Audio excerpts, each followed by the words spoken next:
Hello and welcome to the Embark podcast. I'm your host Shanakshi Chakravarti, and this is the one-stop platform where we bring you all the industry insights from the industry experts themselves. Today in this special podcast, we are discussing all things organic and the development sector that is immensely growing in the country today. And who better than Dr. Ashok Kumar Yadav, who joins us on this podcast to discuss all things organic with us on this special podcast. Thank you very much, Dr. Yadav, for taking the time out. Namaste, Sonakshi. Namaste, Thank you Dr. very much.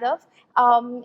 You, of course, have a very rich body of work and experience, if I can say so, over 40 years of experience in the organic sector. For the uninitiated, would you like to introduce yourself and tell us about your journey so far? Thank you, Sonakshi.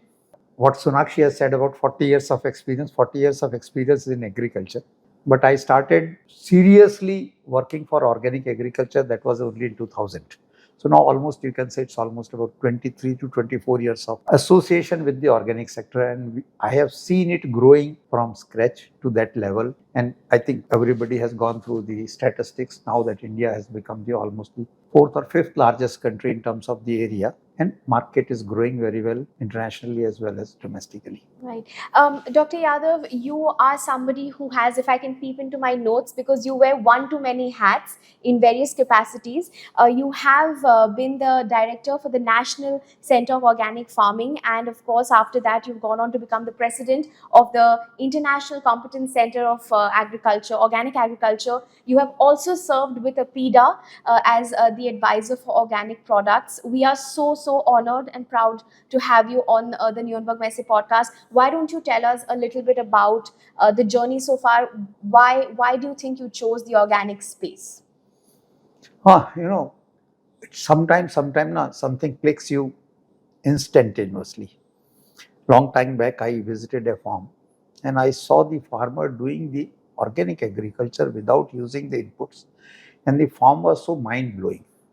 Although it was very difficult to really understand that whether such type of farming is possible.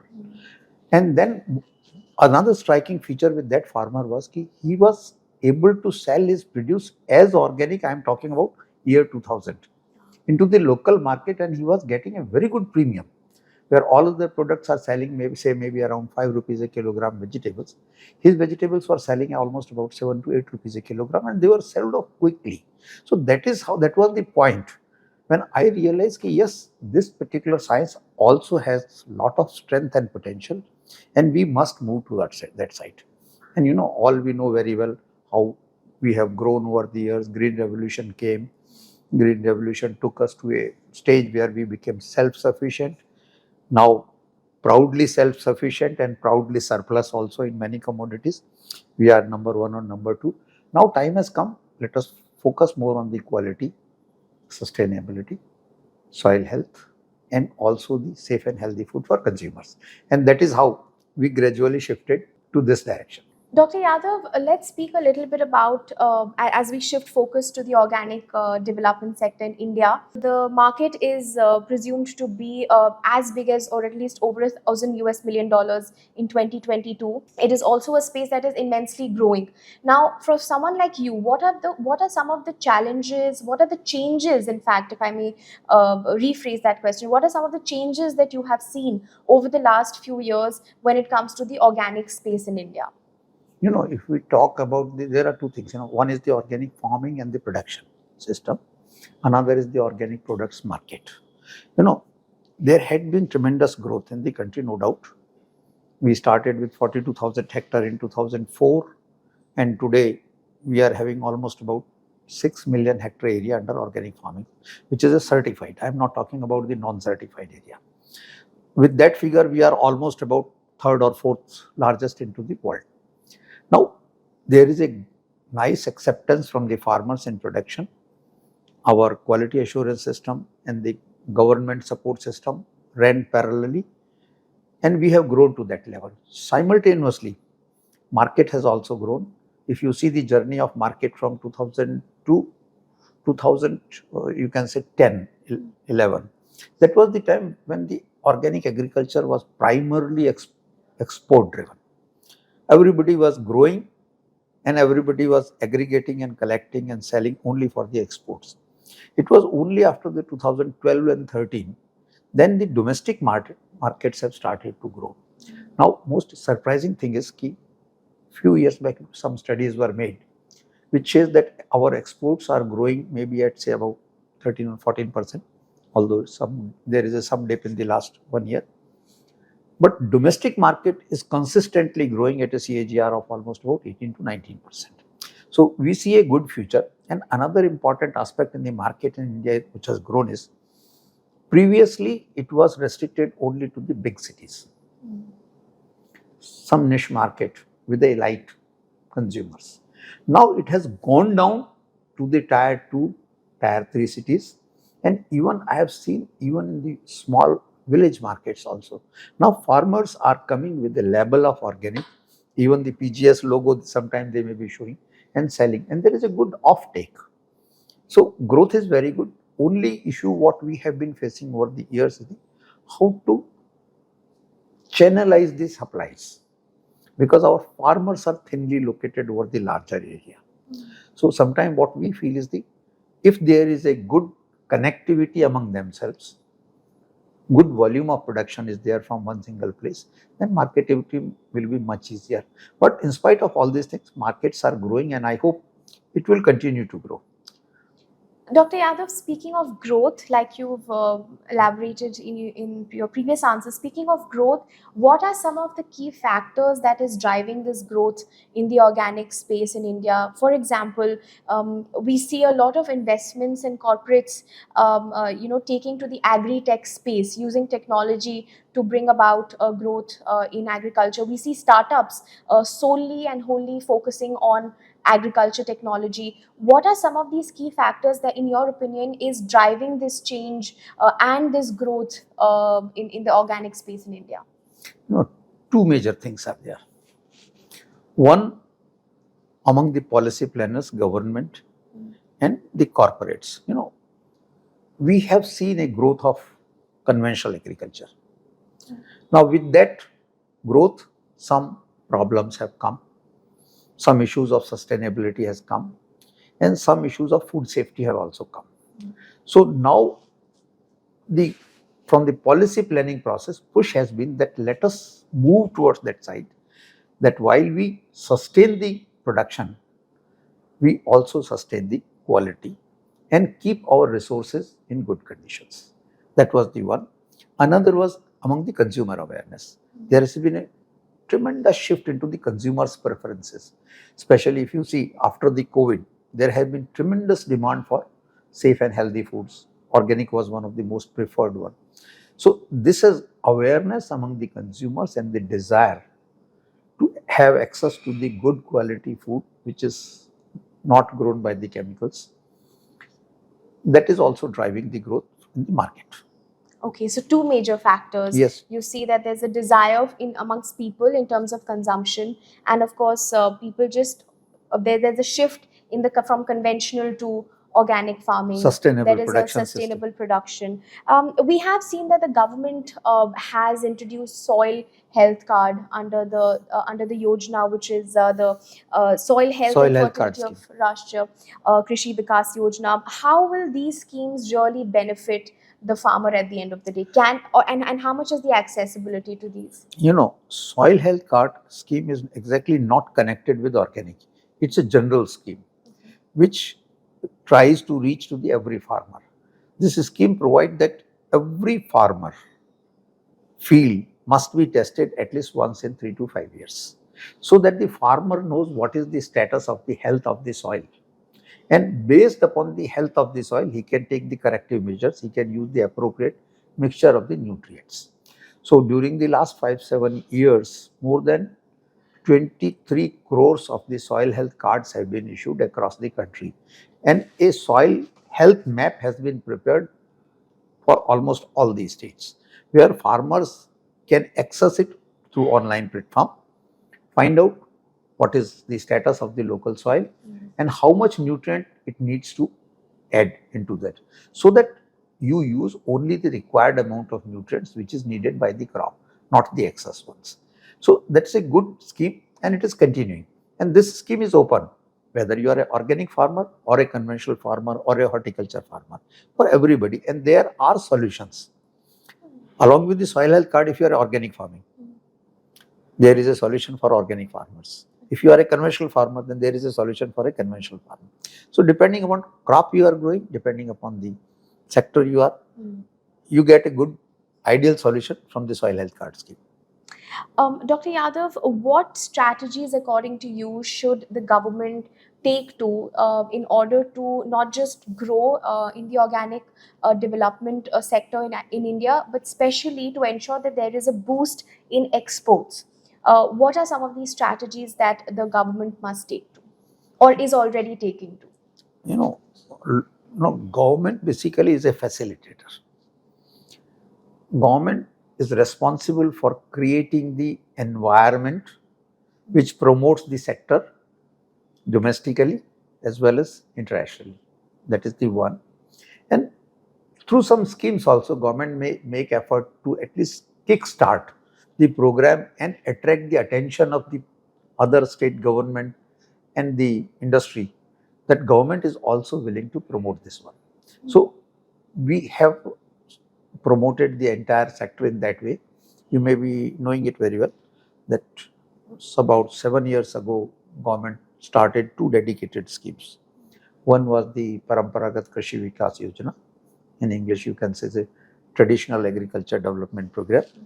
Another was the Mission Organic Value Chain Development for Northeastern region. These 2 schemes have significantly contributed to the growth. Now, if you take one by one, PKVY scheme was rolled out throughout the country in the mainland area except the northeastern state, and Mission Organic Value Chain scheme is the specific to the northeastern region. Now the two things, the PKY was aimed at creating the awareness among the farmers towards the sustainable production system where they can transform from conventional agriculture to the organic agriculture and create local markets in clusters. Okay. That was the aim. And Mission Organic Value Chain was focused with the export focused crops, where a value chain was developed with farmers as the focus, starting from production to processing to export.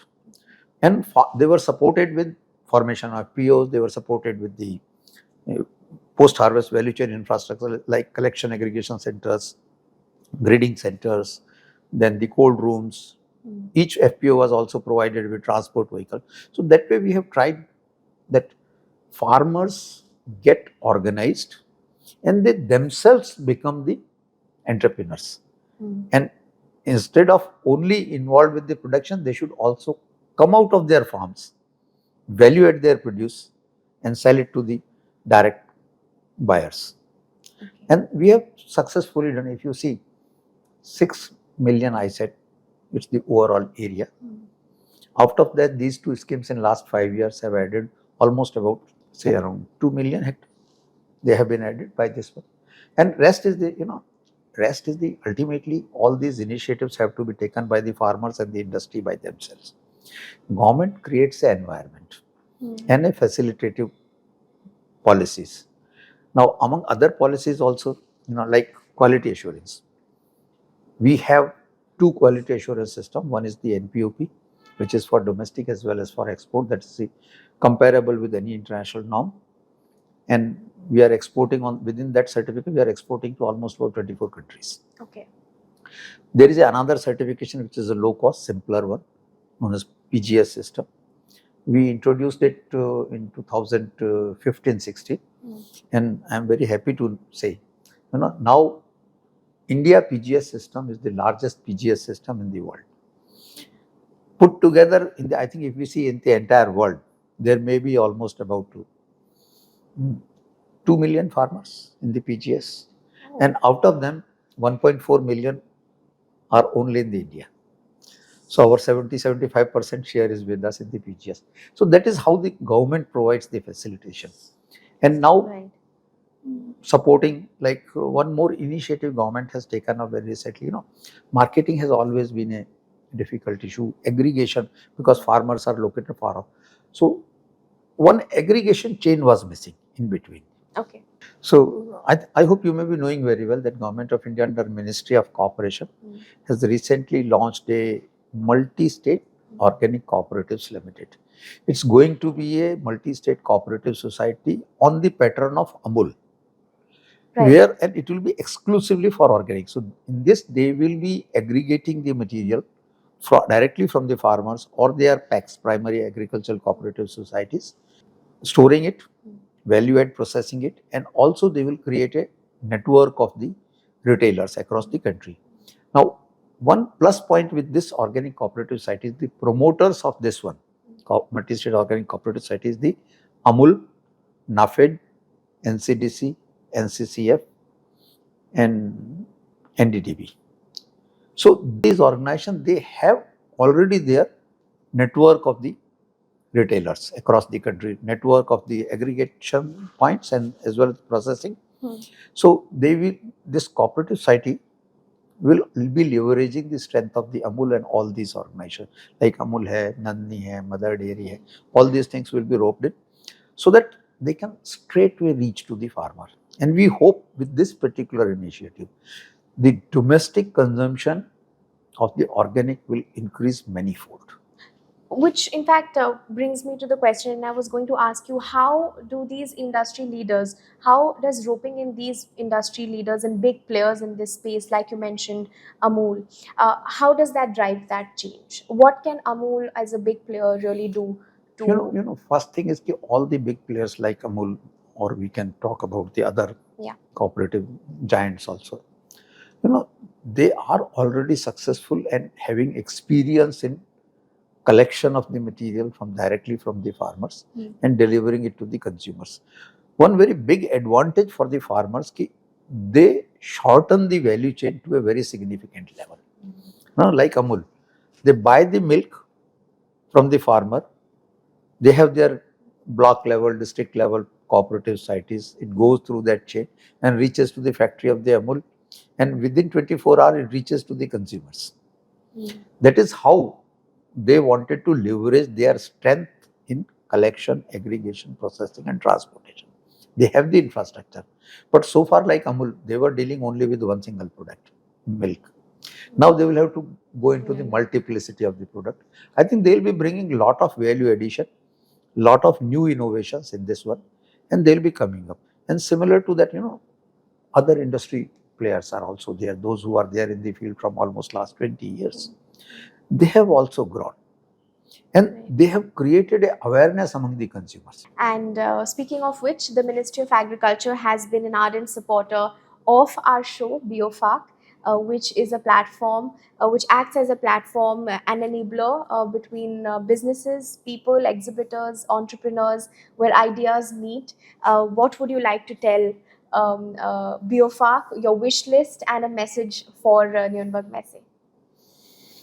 I think, you know, as a government, we are certainly supporting. Organic is close to our heart. We are going step by step, and I hope it's growing very well also. BIOFACH, I think, has started almost about, I think, 12 years ago. 15 editions. 15, this is 15th year. This is the 15th edition, so almost 15 years have gone. And you have done wonderful in connecting the trade with the producers and also bringing the value of Indian organic product to the international market. So that's one of the good things. We have done it. APEDA has been constantly supporting the BIOFACH. And not only here, through this BIOFACH also platform, I think our partners have facilitated large number of state delegations to the Nuremberg Messe BIOFACH also, so that the people in India, policy planners and also the industry people, can see what is the world trend into the products. And we hope that our association with Dr. Yadav continues and has a bright future in itself. Yes. Thank you very much, Dr. Yadav, for taking the time out and speaking to us on the Nuremberg Messe podcast on all things organic. And we are extremely pleased once again to have these insights on our platform. Thank you very much, sir. Thank you. Thank you very much.